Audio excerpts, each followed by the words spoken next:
maison. Du coup, je fais mon petit bubble tea et on commence.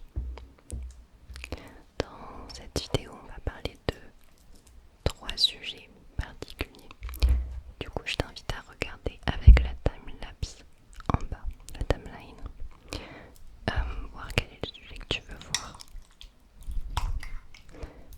Alors, attends, je remue les perles de tapioca.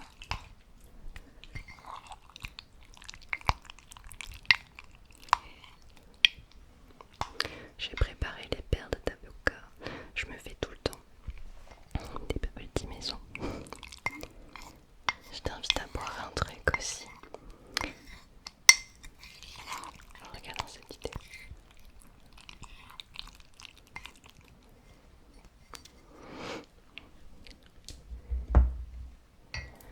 Je me suis fait un bubble tea brown sugar sans sucre, enfin en tout cas allégé en sucre. Meilleur pour la santé que ceux qui sont bourrés de sucre. Hop, j'enlève la boule de thé. On va y mettre les perles de tapioca qui ont été caramélisées. Les tapioca, c'est du manioc. Ah oui, du coup, on va parler. Je te présente les 3 sujets.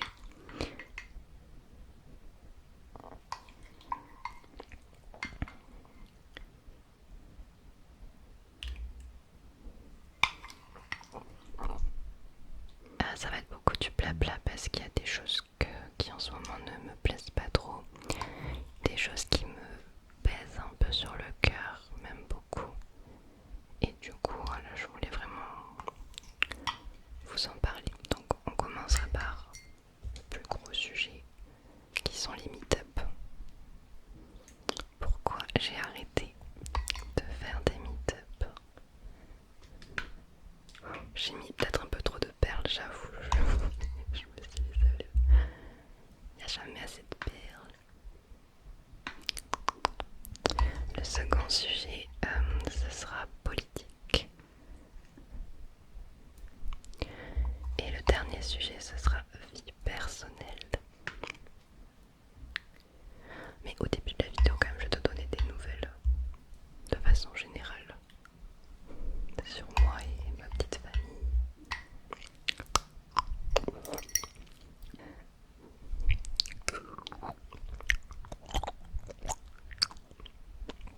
Ça fait un bon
aussi ou pas.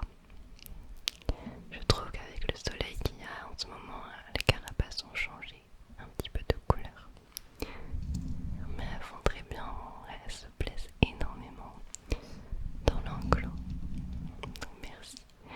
Il y en a une, elle s'appelle Moshi Moshi. C'est la femelle, c'est celle qui est plus grosse que le mâle. Elles ont le même âge. Hein. Et le garçon c'est Bubble Tea. Bubble Tea forcément. Et lui est toujours aussi petit. Mais il va bien, tout va bien. Apparemment c'est normal.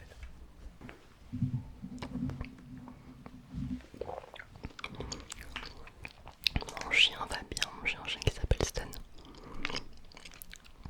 Il a 2 ans passés maintenant, il grandit.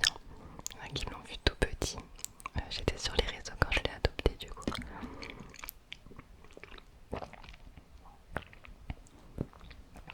Venez me suivre sur Instagram si vous voulez voir un petit peu plus de ma vie perso. Un peu tous les jours. Je poste énormément des photos aussi.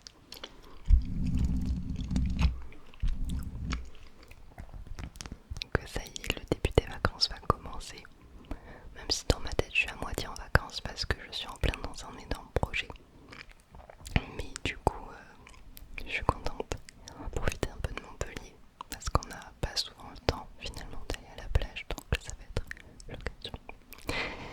J'espère que toi aussi tu vas pouvoir profiter cet été un petit peu, profiter du soleil au moins. Ça serait cool. Alors, pour arriver au sujet qui me pèse sur le cœur, comme je vous ai dit, les rencontres abonnées c'est incroyable. Et j'aimerais un petit peu vous expliquer comment se passe une rencontre abonnée, quelles sont les étapes pour arriver à organiser une rencontre abonnée. Parce que vous vous rendez peut-être pas tous compte du travail qu'il y a derrière au niveau de l'organisation, c'est complètement de l'événementiel en fait. Et j'ai eu beaucoup, presque un meet-up sur 2 où c'était très compliqué. J'ai eu des événements qui annulaient au dernier moment alors que tous mes abonnés étaient en train de se déplacer pour venir me voir. J'ai eu des gens très irrespectueux envers ma personne, vraiment pas cool avec moi. J'ai eu énormément d'expériences négatives au niveau de ce qui se passe dans les backgrounds. Je disais rien, je prenais sur moi parce qu'au moment où j'arrivais à vous voir, même si pour aller jusqu'au meet-up, des fois ça se passait mal, mais quand je vous voyais, j'oubliais tout et j'étais en mode ça vaut le coup. Ça vaut le coup et ça vaudra toujours le coup pour vous voir. Donc c'était toujours un bonheur mais indescriptible quand vous veniez à notre rencontre. Vraiment j'ai pas les mots et je vous remercie tous ceux qui ont fait le déplacement pour venir me voir à différents endroits. Donc on fait plus de 2 heures de route des fois, on était malades. Les 3-4 dernières rencontres abonnées se sont super bien passées. Je parle vraiment en globalité et ce qui ressort. Une fois il y a une dame qui nous a presque insulté au téléphone pour l'organisation. Et je me suis sentie obligée d'annuler et de ne même pas essayer de trouver de solution. Parce que tout simplement, à partir du moment où une personne est irrespectueuse, c'est quelque chose que je ne tolère pas du tout. Je voulais aussi vous dire que toutes les rencontres abonnées que j'ai faites, on n'a pas été payé. On n'a reçu aucune rémunération. Le mieux qu'on arrivait à faire sur 3 rencontres abonnées, on a eu les frais de déplacement offerts et des fois rarement l'hôtel. Mais à la base, moi, c'est pas grave, tu vois, parce que je veux venir vous voir. J'essaie d'être organisée dans ce que je vais dire, mais c'est pas facile. Une autre, désolé, je commence par tout ce qui est très négatif, mais vous inquiétez pas. Une autre chose, au début, les premières rencontres abonnées, j'étais en maison d'édition. Une mini maison d'édition qui était complètement une arnaque pour moi. Et ça a été le pire contrat de ma vie, le pire partenariat de ma vie. J'en avais déjà parlé un petit peu. Bref, cette maison d'édition, était là pour m'organiser des rencontres abonnées, ce que je rêvais de faire, donc forcément j'ai dit oui. Et elle me faisait traverser la France, les rencontres qui ont été dans le Nord-Pas-de-Calais, tout à mes frais. Et même si je vendais mes livres, mes journaux SMR sur place, je gagnais que 1 euro. Même pas en réalité avec les frais qu'il y avait derrière, je gagnais rien du tout. Allez, je gagnais on va dire, allez, au mieux 1 euro par journal. Ok, par journal ASMR. Et quand j'y allais, même pas un merci du déplacement, rien du tout. J'ai eu des cartes de transport. J'avais à chaque fois 700 balles, 700 euros de transport, hôtel et tout pour y aller. Et à des moments j'ai dit c'était pas possible. Et surtout, devait y avoir d'autres dates après avec elle, particulièrement lors d'un meet-up que j'avais très très mal vécu. Après je me suis dit, il restait une date encore, c'est ça le problème. Et je me suis dit écoute là c'est pas possible. J'ai pété un câble avec elle, on s'est embrouillé, je lui ai expliqué que j'allais annuler le meet-up qui était dans un mois parce que c'était la même chose. Et que j'en pouvais plus et que c'était pas pour moi possible. C'était contre mes valeurs et je pouvais plus quoi, tout simplement, j'étais au bout. Et là, elle a tout retourné contre moi.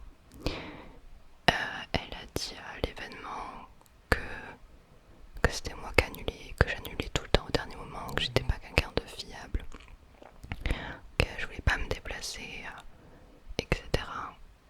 Alors que le problème venait de la maison d'édition. Je pouvais pas, donc j'ai passé le téléphone à mon copain qui a parlé avec la dame d'un certain événement dont on avait annulé un mois avant. Un mois avant, ça m'en annule pas la veille, tu vois, pas comme certains. Et la meuf a commencé à nous menacer, à nous insulter. J'ai jamais vu ça, je vous jure, j'ai jamais vu ça. Quelqu'un qui parle comme ça à des gens qui de base, elle voulait absolument les inviter, on était incroyables. Elle nous caressait dans le sens du poil, etc. Et vraiment des menaces très dures à entendre. Et voilà, la maison d'édition en fait faisait tout pour garder son image et dès qu'il y avait un problème, elle essayait de salir mon image à moi. Enfin bref. Voilà pour les expériences négatives que j'ai eues en meet-up. C'est aussi des choses que je sais maintenant, les choses que je refuse et que je ne voudrais pas voir se reproduire. Après, de manière générale, pour organiser une rencontre abonnée, il faut démarcher et contacter des lieux dans lesquels tu veux faire une rencontre. C'est plus facile lorsque tu sors un livre par exemple. D'ailleurs moi ça m'a grave aidé parce que j'aurais pas eu de livre, j'aurais pas eu accès aux librairies, à la FNAC, à des espaces de dédicaces comme ça. On peut essayer d'avoir des rencontres abonnées mais c'est compliqué parce que c'est moins simple de contacter en fait. Donc la plupart du temps c'est moi qui j'ai tout démarché, c'est moi qui contactais, qui appelais, qui essayais de trouver des lieux dans chaque ville que vous m'avez donné. Mais du coup vous m'avez dit ouais Alterne, moi j'habite vers là, est-ce que te plaît tu peux passer vers là. Je notais tout, vos demandes et j'ai contacté tous les endroits de la France. J'ai eu énormément de refus et qui savaient pas répondre à ma demande quoi, alors que je demandais pas de rémunération, rien. Les premières rencontres c'était ma maison d'édition qui le gérait, mais je gérais quasiment à 50%. Et là les dernières, et heureusement j'ai recruté, vous savez, ma manageuse, mon agent qui s'appelle Joy maintenant, et heureusement qu'elle m'a aidé pour les dernières rencontres abonnées.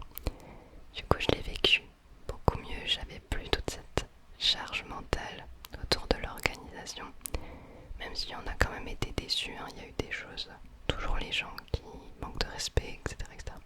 Globalement là les 3 dernières rencontres c'était incroyable, vraiment j'ai adoré. Et au Gibert, tous les Gibert aussi de France, Gibert Paris, les rencontres c'était incroyable. Ensuite il faut que tu amènes tes livres, parce que moi je suis en auto-édition, qu'après tu fasses une facture, que chaque établissement va te prendre un pourcentage sur tes ventes. Ensuite autour il faut que tu gères tout ce qui va être communication parce que l'événement va vouloir aussi en parler, donc il leur faut des informations. Calculer ton transport, ton hôtel. La plupart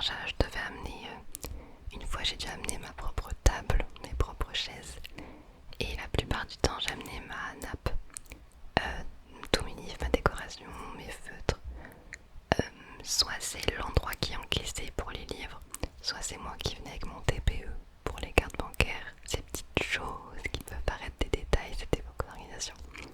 C'est ce côté-là finalement, la vraie vie quoi. Moi j'ai des rêves dans ma tête, mais quand tu le fais vraiment, tu rencontres des obstacles. Mais une autre chose aussi qui m'a beaucoup pesé, je sais pas comment je vais vous le dire, donc je l'avais écrit. J'ai reçu beaucoup, mais quand je vous dis beaucoup, de messages négatifs concernant les meet-up. Et ça va me rendre très émue, mais j'ai reçu beaucoup de mauvais messages concernant le fait qu'on fasse plein de meet-up dans la France, qu'on se déplace partout et tout. C'est des messages du style: pourquoi tu passes jamais dans ma ville? Oh mais t'es toujours trop loin. Franchement tu pourrais au moins venir à cet endroit là. Et en fait ça peut paraître bateau pour vous, mais je recevais que ça. Et encore aujourd'hui j'en reçois alors que j'ai dit que j'arrêtais les meet-up. Je reçois que ça, que ça, que ça. Et en fait je sais pas comment vous dire, mais j'ai reçu ça tous les jours pendant mes meet-up, tout le temps, tout le temps. Alors que pour moi c'est énormément d'efforts de pouvoir venir dans des villes, et je trouve qu'on a fait tellement de villes et les gens ils ont cru que j'allais faire toutes les villes de France. Mais quand je parle de villes, je parle de grandes villes, de grands endroits emblématiques. Mais les gars, il y a combien de villes en France? Jamais, c'est pas possible. Je suis pas une chanteuse célébrité qui fait une tournée, qui fait... Enfin, il y en a qui font 100 dates, moi j'en ai fait 22 des dates. Mais en fait, ça m'énerve de... C'est peut-être égoïste, mais je pensais recevoir beaucoup de retours de reconnaissance, de remerciements du fait que je me suis déplacée vers des rencontres abonnées. Je sais qu'on n'est pas beaucoup d'ASMR artistes à en faire. Je connais très peu d'ASMR artistes qui font des rencontres abonnées. Et du coup, je pensais vraiment recevoir de la reconnaissance de votre part et pas des messages. Parce que je vous jure, j'ai reçu, allez on va dire 10%, c'était des messages des personnes qui m'ont vu en rencontre abonnée, en mode Alten c'est trop bien, merci et tout. Enfin c'est des gens que j'ai vus du coup, qui ont pu venir. Mais tous les autres quasiment, c'était que des messages négatifs parce que vous m'aviez pas vu, que je faisais pas assez de meet-up, que... Mais en fait c'est devenu un engrenage, un cercle vicieux, que plus je faisais de meet-up, moins ça vous convenait, et plus j'essayais de faire de dates, moins les gens étaient satisfaits. Et en fait c'est impossible de satisfaire tout le monde, c'est impossible. Et je pensais à recevoir des messages un peu plus matures, un peu plus intelligents. Et le jour où, c'était il y a 2 jours, quand j'ai posté mon annonce comme qu'on arrêtait les meet-up, j'ai dit voilà, j'ai fait toutes ces dates, regardez, je les ai écrites parce que je savais que les gens allaient dire: ah t'es pas passé à Nice alors que je suis passée, t'es pas passé à Paris alors que je suis passée. Il y a quand même des abonnés dans le chat qui ont dit: ah mais franchement c'était nul, t'es pas passé chez moi. Ou alors tu passes quand? Tu passes quand à et le nom d'un village complètement paumé, des petits villages quoi. Franchement t'es pas passé à truc. Ah, ou alors c'est quand la prochaine fois que tu passes à... Alors j'ai dit j'arrêtais pas. En fait ça peut paraître ridicule là ce que je dis, mais ça m'a vraiment fait du mal. En fait je retrouve plus ma petite communauté, je retrouve plus ça. J'arrive plus à retrouver, enfin j'ai envie de vous retrouver ma communauté. Moi je faisais ça vraiment pour vous rencontrer, pour faire plaisir, et pas devenir une bête de foire qui passe dans vos villes. Genre le petit clown qui va faire son animation pour animer votre ville, tu vois. Évidemment je ne parle pas du tout de tous les abonnés que j'ai rencontrés, tous les gens qui étaient au meet-up, hein. Je parle vraiment des gens qui n'ont pas pu venir au meet-up et qui m'ont envoyé des messages, mais vraiment méchants. En fait ces messages là me sortent par les yeux à l'heure actuelle. Et ouais, ce que j'avais écrit c'est que du coup en ce moment, et c'est dommage, je voulais pas en arriver là et je ne veux pas en arriver là, mais en ce moment là j'étais obligée de me protéger de ce genre de messages, de protéger ma santé mentale, des messages privés Instagram que je recevais, parce que je recevais tous les jours, qui me disaient ouais tu passes pas dans ma ville, machin, ou alors d'autres trucs qui n'ont rien à voir mais dans le même style, tu vois. Je reçois énormément messages qui sont de moins en moins intéressants, des messages... Je sais pas comment expliquer. Moi j'adore discuter avec mes abonnés de base. Dites-vous que si j'ai créé une chaîne YouTube, c'était pour aller mieux, pour mon anxiété sociale, ne pas me sentir seule, pouvoir surtout me confier, parler avec vous et ressentir que j'ai une communauté, que vous êtes là. Et je sais que vous êtes là, tu vois. Mais tous ces gens qui m'envoient des messages complètement inutiles ont pris tellement le dessus que je vois même plus. Je vois même plus vos messages adorables là, que j'adore et qui sont intéressants. J'adorais aussi les rencontres abonnées pour ça parce que en fait de vous voir en vrai, vous me posiez des questions réellement intéressantes. On partait dans des sujets vraiment profonds. On discutait de trucs vraiment cool. Par exemple, je peux vous donner, je sais pas si je l'afficherai sur l'écran, mais je reçois ce message, ce type de message tout le temps. S'il te plaît, réponds, s'il te plaît, réponds, allô, réponds, non t'es plus ma star, réponds. Et en fait, ça me fait trop penser à Mastu, il en avait parlé. Évidemment, je suis pas à ce niveau-là, mais je commence à capter un peu ce qu'il ressent. Mastu, il avait fait une vidéo, une musique qui s'appelle Déprime et qui parle du fait que quand tu deviens grand youtubeur, enfin au niveau de Mastu, il est considéré un peu plus comme un objet, comme un billet auprès des marques et plus comme une personne en tant que personne.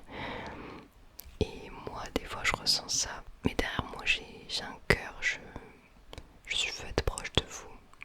Et voilà. Et même si je sais que j'ai beaucoup d'abonnés, on a passé les barres des 500 000, et bien je préfère avoir une communauté soudée, faire ma communauté de toujours quoi, depuis mes 10 000 abonnés sur YouTube. Je vous aime tellement et je veux pas que vous soyez cachés par les spams de messages très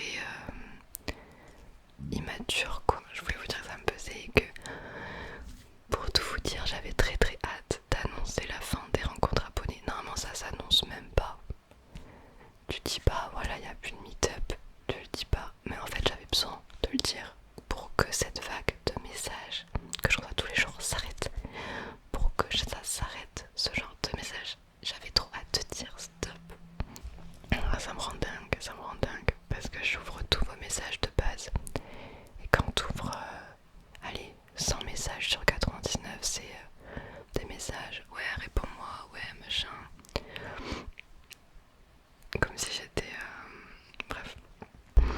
Je pensais pas qu'un jour les messages m'atteindront dans ce sens-là parce que c'est pas des messages méchants. Je sais que les gens font pas gaffe. Mais c'est juste irrespectueux en mon sens, tu vois ce que je veux dire. Autant les critiques ne m'atteignent pas. C'est des critiques sur mon physique, sur ma personne, sur ma façon de faire de la l'ASMR, je m'en fiche complètement. Mais les messages redondants, par vague, je peux plus. Je peux plus, j'ai plus la force. Du coup voilà, sachez que je vous aime et que j'ai hâte de vous lire en commentaire, pouvoir vous répondre comme avant et prendre du plaisir à vous répondre et pas juste redire et répondre toujours la même réponse pour expliquer aux gens des choses. Il y aura potentiellement d'autres meet-up, hein. Je dis pas qu'il n'y en aura plus jamais, ça changera pas, on se verra, mais juste il y en aura beaucoup moins quoi. J'en faisais à peu près, je faisais 2 meet-up par mois pendant 1 an et demi. Du coup c'était juste la fin de la tournée des meet-up de France, tu vois. Deuxième sujet, j'avais envie de parler de, pas de politique en soi, mais de donner mon avis sur les trucs de politique. Parce qu'il y en a qui me demandent, ouais, t'en penses quoi? Ouais, machin, les élections et tout et tout et tout. Sachez que je ne parlerai jamais de politique sur mes contenus. Et ça, j'aimerais que vous compreniez quelque chose qui pour moi, en mon sens, est super logique. Je fais de l'ASMR, je suis là pour vous détendre. Et je trouve que les informations prennent déjà beaucoup trop de place dans nos vies. Et ça concerne aussi tout ce qui est les infos, ce qui se passe dans le monde, etc. C'est beaucoup d'infos négatives, des infos qui peuvent être stressantes, qui peuvent être sujets à des personnes qui vont pas être d'accord, etc., etc. Je ne veux pas que vous rentriez le le soir que vous allumiez une de mes vidéos et que je vous parle de ça de nouveau. Je suis pas là pour apporter du négatif, je suis là pour vous détendre. Moi je suis juste une meuf qui fait de l'ASMR. Je suis pas du tout dans ce domaine-là, enfin vous le savez, je fais de l'ASMR, point. Donc je ne prendrai jamais parti sur quoi que ce soit, je n'en parlerai même pas, même juste pour en parler en mode ah vous avez vu ce qui se passe aujourd'hui, c'est pas mon truc, c'est très rare que je le fasse. Parce que vous avez plein d'autres personnes ou d'autres influenceurs qui peuvent en parler, vous n'avez pas besoin de moi pour ça. Parce que j'ai quand même eu des abonnés qui m'ont demandé si j'étais de droite ou de gauche, etc. Mais ça me choque en fait. Voilà, je parlerai jamais de politique ou de sujets des infos, quoi que ce soit, sur mes contenus. Je veux pas. C'est un parti pris pour votre bien-être et votre santé mentale. Bon, du coup, ça va être un sujet que j'aurais parlé pendant genre 2 minutes. Qu'est-ce que je peux dire d'autre sur ce sujet-là? Parce que j'ai l'impression que si on n'en parle pas, on peut être jugé aussi. Mais moi, vous savez que c'est pas parce que j'en parle pas que j'ignore. Au contraire. Mais juste, je n'ai pas envie de vous en reparler ou rien que vous y refaire penser. Voilà. Après, concernant les élections, tout ça, bah écoutez, chacun, enfin, j'ai même pas besoin de parler de ça. Tout le monde sait que c'est les élections, je vais rien t'apprendre. Encore si je pouvais t'apprendre un truc en disant ouais, là il y a ça, non. T'étais au courant ou pas? Ah non, t'es pas au courant, incroyable. Non, je vais rien t'apprendre, tu sais mieux que moi de toute façon, donc.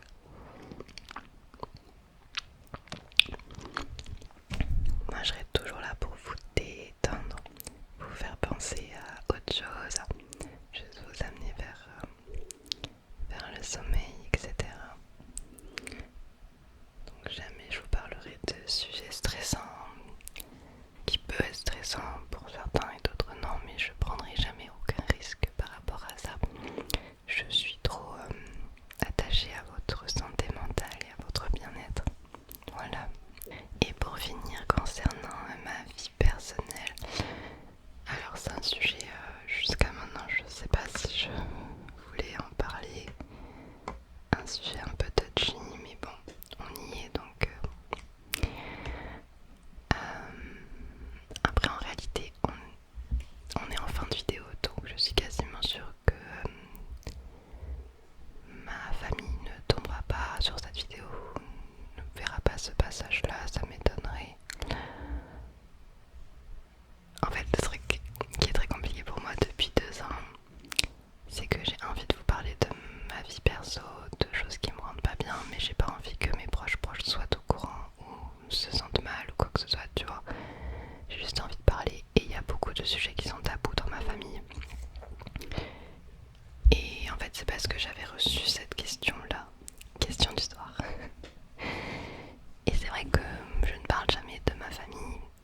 jamais su qu'on se parle, on se confie pas en fait. Elle n'a jamais su que je faisais de l'anxiété sociale, elle l'a découvert sur mes vidéos. J'avoue que ça lui a fait un choc. Et du coup je me suis éloignée de Toulouse. J'ai changé de vie du tout au tout quand j'ai rencontré Tom notamment. Et c'est toujours ce que j'ai voulu, ce que je voulais. Et depuis je me suis soignée et ça va beaucoup mieux. Donc c'est que c'était ça la cause, tu vois. Mais forcément ça a un impact sur la distance avec ma famille. Mais en réalité je préfère ça. Parce que du coup quand on se voit, on profite. Je dors chez eux. Et voilà. Je pourrais pas les voir toutes les semaines. Ça, je me sentirais pas bien. Je retomberais dans l'anxiété sociale, c'est sûr. Je peux pas. C'est comme ça. Vous savez, la famille, on la choisit pas. Et moi, c'est facteur. Moi, ça me stresse entre guillemets. Même si quand je suis avec eux, du coup, je passe de très très bons moments parce que je les vois pas souvent. Voilà, c'est mon rythme à moi et j'espère qu'ils le respectent. Et du coup, je sais plus pourquoi je disais ça. Que oui, ça reste au fond de moi, je pense, quelque chose qui est très dur dans ma vie, même si j'essaie d'oublier cette partie-là. Mais du coup, je parle jamais de ma famille, même quand je suis avec mes amis. Tom, il parle tout le temps de ses parents et tout, moi j'en parle pas. Et l'autre jour, j'étais en apéro avec des amis à la maison. Et il y a une pote, elle me dit, en fait Alten,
Et je me